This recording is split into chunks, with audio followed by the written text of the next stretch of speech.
मैं आज यहाँ पर उपस्थित सभी शिक्षित लोगों का स्वागतम करता हूँ और जो भी यहाँ पर उपस्थित हमारे देशवासी और मेरे प्यारे छात्राओं, जैसे कि हमें मालूम है आज 77वां गणतंत्र दिवस है और ये हम जानते हैं भारत हमारा महान देश है। ये देश 1947 को आज़ाद हुआ, उसके बाद हमारे देश के लिए संविधान की ज़रूरत थी और वो संविधान 2 साल के अंतर में प्रस्तुत होकर 1950 के 26 जनवरी को पहली मर्तबा हमारा ये तिरंगा झंडा हमने फहराया और उसी दिन से संविधान लागू हुआ है। उस दिन से आज तक ये 26 जनवरी को हमारा गणतंत्र दिवस के तौर पर हम उसे मनाते आ रहे हैं। हमें जानना ज़रूरी है कि ये संविधान जो हमारे भारत का संविधान है, ये पूरे विश्व का सबसे महत्वपूर्ण संविधान है। इसका सभी देशों में और विश्व में सराहनीय और प्रशंसा की जाती है क्योंकि इसमें बहुत सारी सुंदरताएं हैं। उसमें सभी जात पात के लोगों को अधिकार दिया गया है, उसमें समानता है और ये संविधान जो हमारे हिंदुस्तान के सभी विशेष वर्गों के लोगों को एक बनाए रखने और नेक बनाए रखने और मिलाप्रीत के साथ भ्रातृत्वबोध को और भाईचारे को बजाय रखने और अटूट रखने का संदेश देता है। इसी वजह से इस संविधान की सारी दुनिया में प्रशंसा होती है। मैं इस पवित्र अवसर में सभी देशवासियों, विशेषकर क्रांतिकारियों और स्वतंत्रता सेनानियों के बलिदान को अपने हृदय से याद करता हूं और उन्हें श्रद्धांजलि अर्पित करता हूं। साथियों, हमें जानकर ये खुशी होगी कि हमारा ये देश बहुत महान है और बहुत ही सुंदरता के साथ विश्व में परिचित है क्योंकि इस संविधान में बहुत सारी प्रावधानें ऐसे हैं जो दूसरे देशों के संविधान में नहीं है।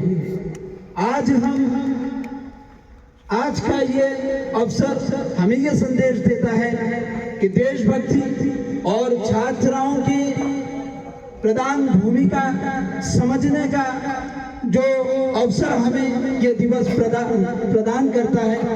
हम इस अवसर पर ये कहना चाहते हैं कि संविधान को अब बचाए रखना और संविधान को मजबूत करना हमारे लिए बहुत ज़रूरी है। एक जिम्मेदार नागरिक के हैसियत से हमें संविधान की कानूनी व्यवस्थाओं को पूरी तरह से मानकर पालन करना है। जब संविधान मजबूत होगा तो देश मजबूत होगा और जब देश मजबूत होगा तो हमारा देश आगे बढ़ेगा। इस संविधान में जैसे सभी लोगों के साथ न्याय करने का प्रावधान है, इसी तरीके से सभी लोगों को एक रहने और मिलजुल के रहने का भी प्रावधान है। आप जानते हैं कि हमारे देश में मुख्तलिफ भाषा बोलने वाले, मुख्तलिफ पहनाव के पहनने वाले, मुख्तलिफ खाने वाले लोग एक साथ रहते हैं, एक साथ उठना बैठना होता है, एक साथ चलना फिरना होता है। जैसे हम जानते हैं एक ही साथ चलते हैं, सर पर टोपी लगाया हुआ है, कोई माथे पर तिलक लगाया हुआ है, कोई दाढ़ी रखा हुआ है तो कोई मूछ रखा हुआ है, कोई धोती पहना हुआ है तो कोई लुंगी पहना हुआ है। ये हमारे संविधान हमको अधिकार देता है और इसी के साथ ये देश सुंदर है और विश्व में सबसे नंबर 1 पर हम इस देश को मानते हैं और पूरा विश्व भी मानता है। इस सुंदरता को हमें अटूट रखना है और खास तौर पर स्वतंत्रता सेनाओं के जो बलिदान है उसे भी हमें याद रखना है। उसे याद रखकर हमारे देश को आगे ले जाना है। मैं इस मौके पर ये कहना चाहता हूँ, सभी नागरिक जो इस देश में जिम्मेदारियां अदा कर रहे हैं वो इसी संविधान के तहत है और अपने कर्तव्यों को जिम्मेदारी के साथ संवैधानिक तरीके से पालन करें तो ये देश आगे बढ़ेगा। देश के नौजवान शिक्षित होंगे, देश के युवाओं को रोजगार मिलेगा और मुख्तलिफ इलाकों से जो मुख्तलिफ किस्म के लोग हैं, मुख्तलिफ ज़ुबान बोलने वाले हैं, तो उन सब में एकता और मिलाप्रीत अटूट रहेगी और जब देश में एकता और मिलाप्रीत रहेगी तो ये देश निश्चित रूप से आगे बढ़ेगा। इसी संदेश के साथ मैं सभी हुक्मरान से और सभी जिम्मेदारों से और सभी देशवासियों को ये संदेश देना चाहता हूँ कि आप सब संविधान के तहत संविधान के दायरे में रहकर सभी कंधे से कंधा मिलाकर एक दूसरे के साथ होकर अन्याय अत्याचार से बचाव कर एक दूसरे के अन्याय को न्याय में परिवर्तन कीजिए। जिनके साथ अत्याचार हो रहा है उस अत्याचार को रोकने के लिए आप और हमारी जिम्मेदारी है कि हम जिस प्रयास से उस अत्याचार को और उस अन्याय को रोक सकते हैं उसे रोकने की कोशिश करें। ये हमारी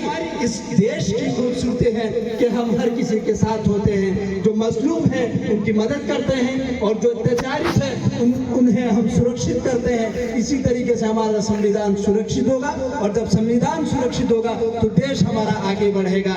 यही हमारा मैसेज है। अल्लाह हाफिज।